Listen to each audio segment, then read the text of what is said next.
6th of January 2001 with a magnitude of 7.6 on the Richter scale. The world witnessed a colossal catastrophe in the form of the Gujarat earthquake. Within minutes of the disaster, 20,000 people were killed, 167,000 people were left injured, and a staggering 400,000 homes were destroyed. 26th of December 2004, the world is once again left traumatized by an earthquake.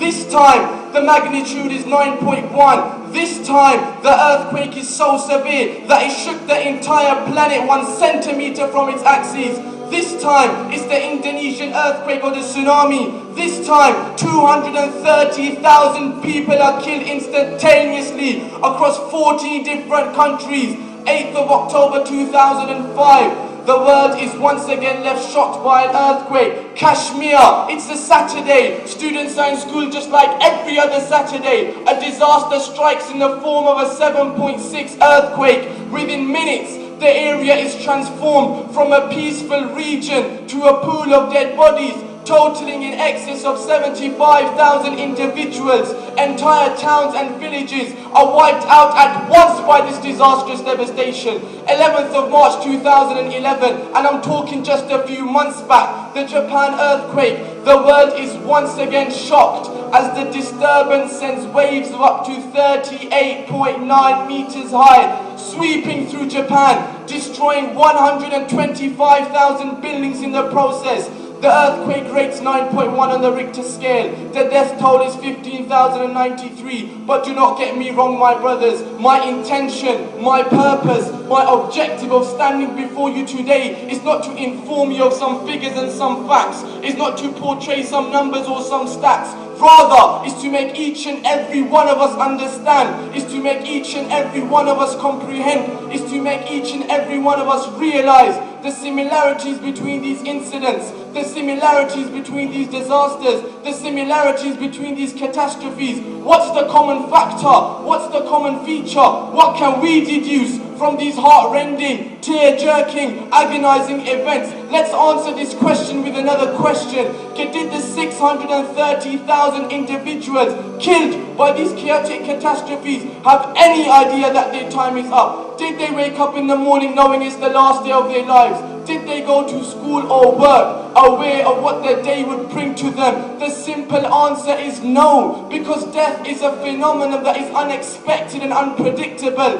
Every next moment could be our last. One can be sleeping, eating, walking, talking, studying, exercising, dressing, shopping, popping, playing, relaxing, chillaxing, working or enjoying his life, and before he knows it, his time is up. Take the example of Miklas Fer, the footballer. He comes on as a sub for Benfica. He makes the assist for the only goal of the game. The world is watching. It's a football match being broadcast on live television. He's only 24 years of age. The match is near its finish. He makes a tackle and receives a booking. As the yellow card is shown to him, he ruefully smiles at the ref and then turns around to get back to the action. All of a sudden, he bends forward and then falls flat on his back.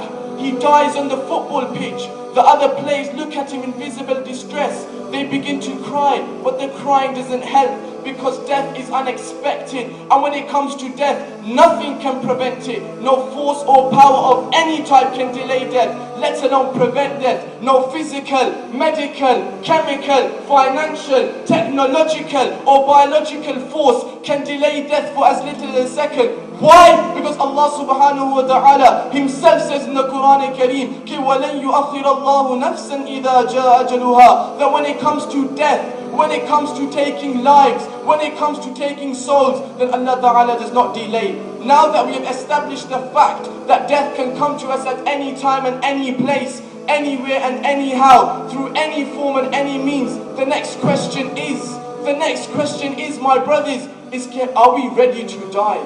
Are we living a life in which we are investing for our hereafter? Or are we living every moment in hope of increasing our stake in this deceitful world? In essence, Are we living for this world or are we living for the hereafter? Let's take an example of he who lived for this world. And for those of you who don't know, I'm talking about Sikandar Akbar, Alexander the Great, a man considered to be one of the most successful commanders of all time. At the age of 30, he had one of the largest empires in human history.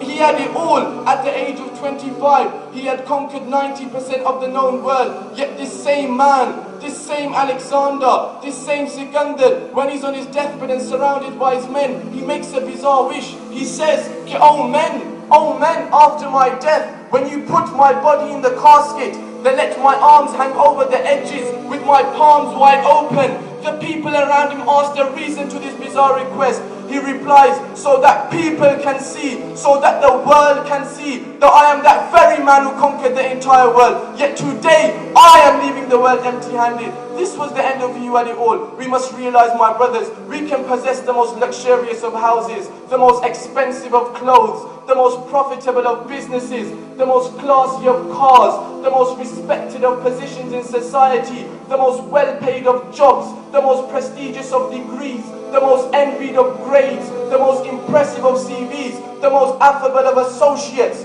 the most ecstatic of happiness, the most safe of security, and the most stunning of wives. But when the time of death comes, then all of these things will remain behind, and only our good deeds will remain with us. Why? Because the Prophet sallallahu alaihi wasallam is reported to have said in Bukhari by Hazrat Anas radiallahu ta'ala an, كي يتبع الميت ثلاثة أهله وماله وعمله فيرجع اثنان ويبقى واحد يرجع أهله وماله ويبقى عمله. That when a person leaves this world, then only his good deeds will remain with him. And the Sahaba radiallahu ta'ala anhum ajma'een, they properly understood this. They properly understood this message. That's why they didn't live for this world.